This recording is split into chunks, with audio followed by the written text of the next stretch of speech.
Time to light it up.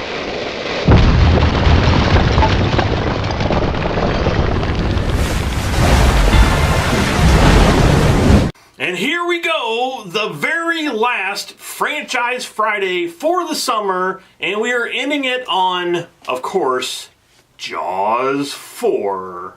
Jaws, the Revenge. Yeah, they didn't even put a number on this, like, whatever, they know it's 4, we'll just call it the Revenge.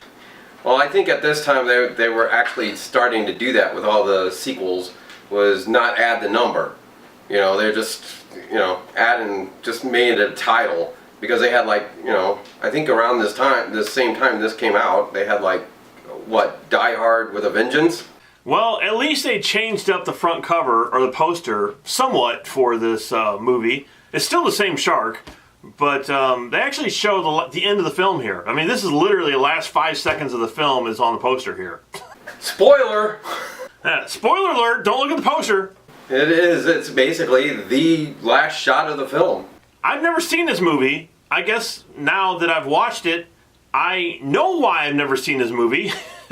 This was the first time for me watching Jaws 4, and I got a lot to say about this film, but I think Vince said in the last Jaws, you have yet another story time? Yeah, and apparently everybody's liking these story times, by the way. That bad, huh?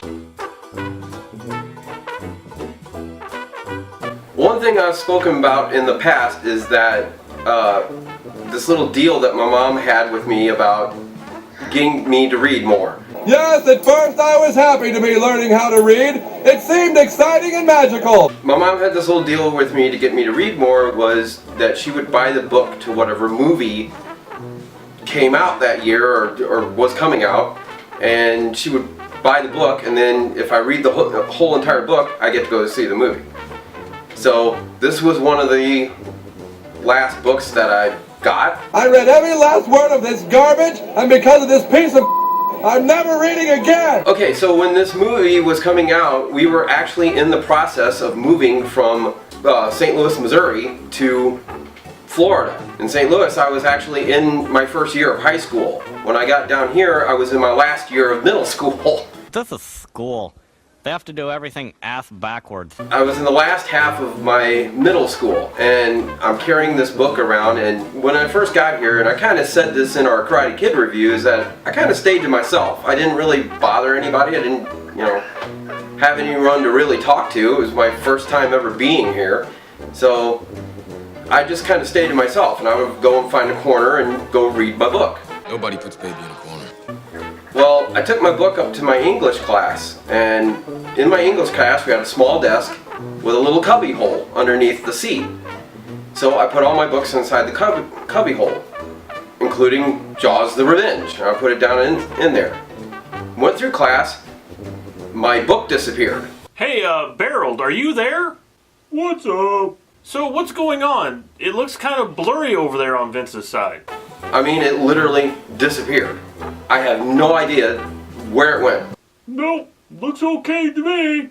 I got up and was looking in my cubby hole, pulled out all my school books, but no Jaws the Revenge. No, I'm pretty sure it looks blurry. So I went up to the teacher and I told her about it, and I said, I'm looking for my book.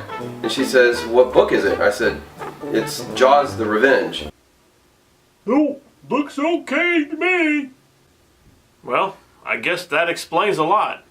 Sat down in my seat and the class comes in. She goes, okay, before we get started today, Vince had a book here and now it's missing, so he was looking for his book. What was the name of the book, Vince? I'm like, Gone with the Wind. I'm looking for the classic. It was...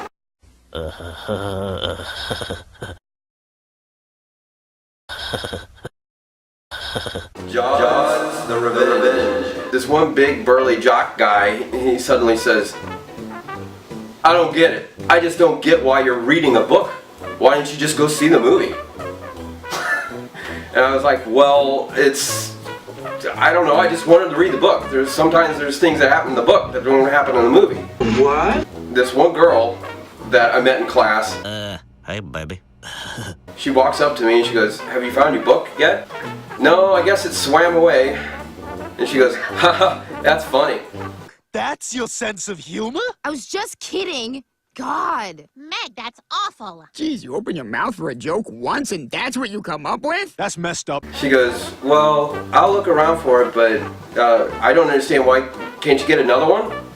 I'm like, yeah, well, it kind of took some doing to get this one and to convince my mom that, you know, I wanted to get this book.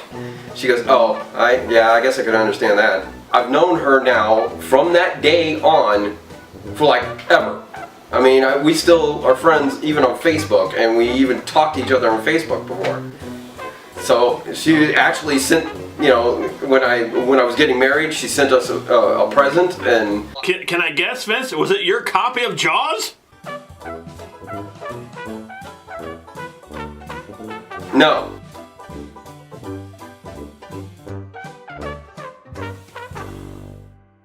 Okay, so Jaws Revenge. Yeah, so you might be asking yourself, why is it snowing? Well, because this movie actually starts out pretty interesting. It starts out in the wintertime, and when I started watching this, I'm like, oh hey, that's pretty cool. I like that idea.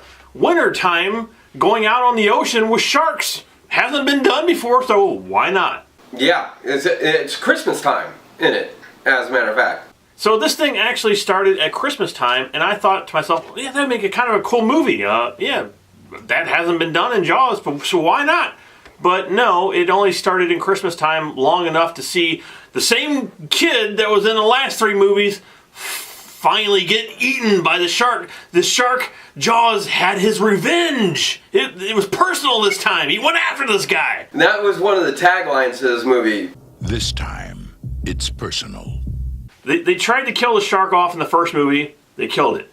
They tried to kill the shark off in the third movie. They killed it. They tried to kill the shark off in wait a minute, I missed the second movie, didn't I? But you know, they killed all the sharks off, is what I'm saying, throughout all the movies. And this movie actually not just killed the shark, but killed the entire franchise. They killed everything in this movie.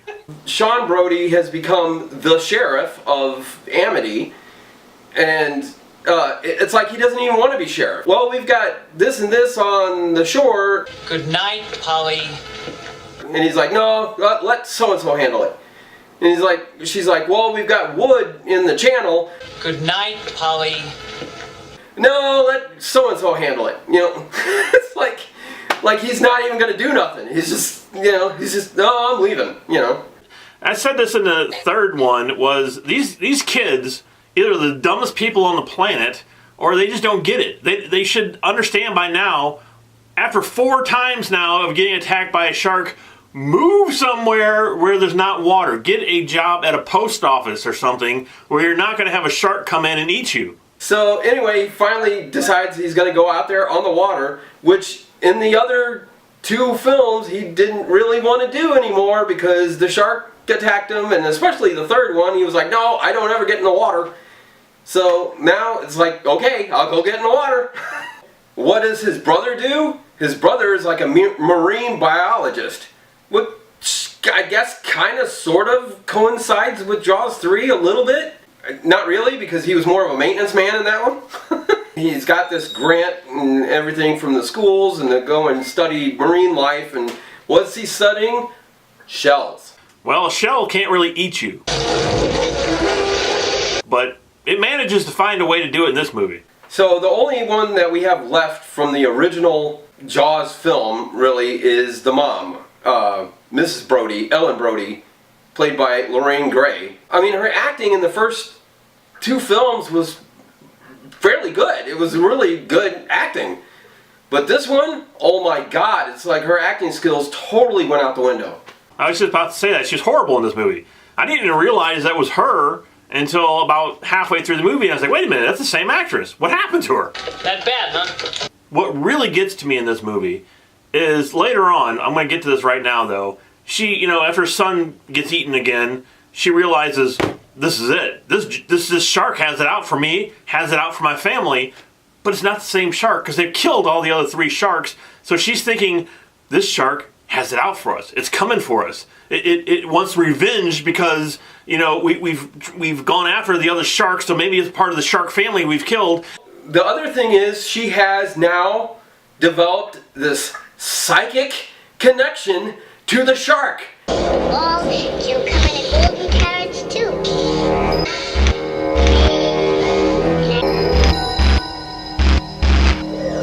I gotta tell you, that was the best part, Vince. She's like, she could read the shark's mind, and the shark could read her mind, and she knew it was coming.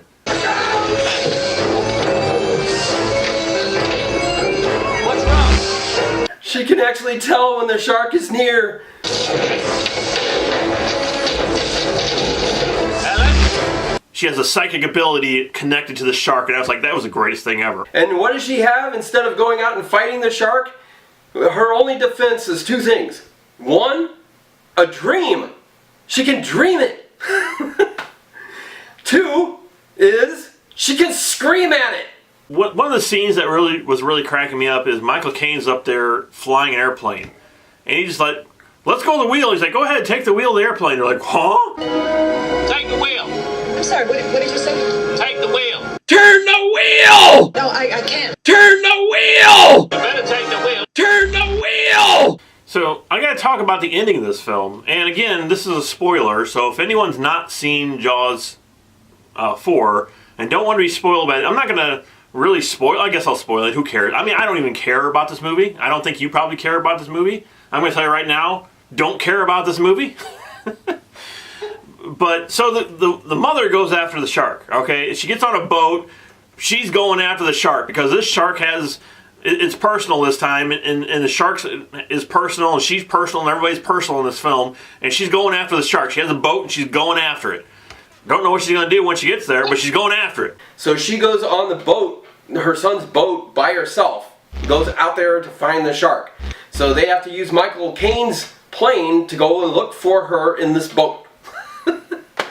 To which the plane gets eaten once they land. But they all get on the boat anyway, go after the shark, and then they kill the shark in a way that, well, actually, I'll show you the picture of it right here. This is what happens. Go ahead and look at the front cover of this here. That's the mother, and she has like a spear, it looks like. I don't think she had did she have a spear in the movie? I don't remember her having a spear, but you see the front of the boat? That little thing coming off the front of the boat? Apparently that has explosive properties. Some kind of nuclear weapon or something is in that spear of that boat. I like that. There's a nuclear weapon torpedo on the front of the boat. When it stabs it, what happens, of course, because it happens in all the other movies, the shark has to explode! You see the thing pierce the shark, and then all of a sudden it goes... It's filmed badly. It's done bad. All you see is blood and teeth and slime and water and seawater and blood and slime, and it's like, where did they put the slime? Where did they get the slime from? And the thing is, when you're watching it, you don't really know what happens because they don't show it. It's like, because when my wife and I were sitting there, we're like, what happened to the shark? It just exploded. It's like, what happened to it? There was no, they didn't really explain how they killed it. It was just like, dead, okay, in the movie. We can do anything in this movie now. So yeah, there is one extra on here, which actually shows what happened to the shark. So let's talk about that.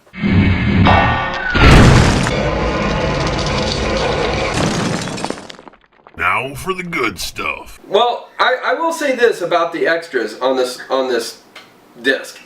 I kind of wish they did show something about the making of it. Just something to explain why they even did this, or what they were thinking when they were putting it together, or something. That would have been nice. But no, we just get one extra on here, and it's an alternate take of the ending of the film, which actually is just a tad bit better.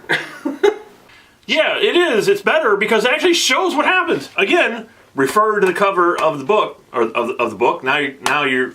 This is the lost book. I found your book, Vince. It was on the book. Like Vince said, there's a nuclear torpedo coming out of the front of the boat, and what actually happens, what they don't show in the movie, is they hit the shark with the front of the boat, and that stabs the shark, and it kills the shark, and the shark drowns and falls over and goes down and is dead.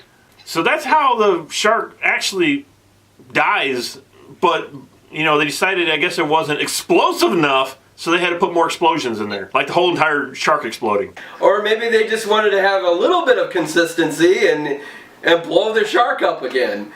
All right, well, let's blow up the review here, and I'm going to give Jaws, the last Jaws, there hasn't been any Jaws since then, so they definitely killed the shark in this one. I'm giving it a 1 out of 5.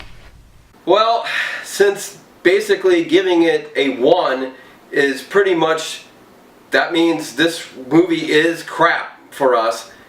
So I would have to also give this movie a 1. Oh, my wife wants to say something. Well, no, I'm not going to get really in the camera. Okay. But I would rate this movie a 0 because I still have not been able to watch it from start to finish. It's that bad. Yeah, that's basically it. She hasn't even been able to actually sit through the whole thing. And that's it, pretty much, for the franchise summer edition. Now, I wanted to talk to you guys a little bit about what's happening for next month, which is going to be September, because this is going to be the end of the franchise Fridays for a while. They'll return, but we are transitioning now over to horror month, and that's going to be September for us. We're not, you know, obviously posting stuff for horror month in September, but we're going to be working on it. And because we're working on that, we can't do any more franchise Fridays until we can get back around to having some free time to do these again. So it'll probably be January by the time we have another franchise Friday. Hopefully this review was not as bad as this movie, and hopefully you guys will hit the subscribe button and return and become one of our new Maniacs. And coming in September, we do have some stuff coming your way, but once you hit October, look out. I mean, because last October we posted like 60-something reviews in 31 days, and I'm hoping to top it this year. I didn't get to finish the book, so maybe the book was better? Oh, now I can see it. Hang on. There you go. Much better.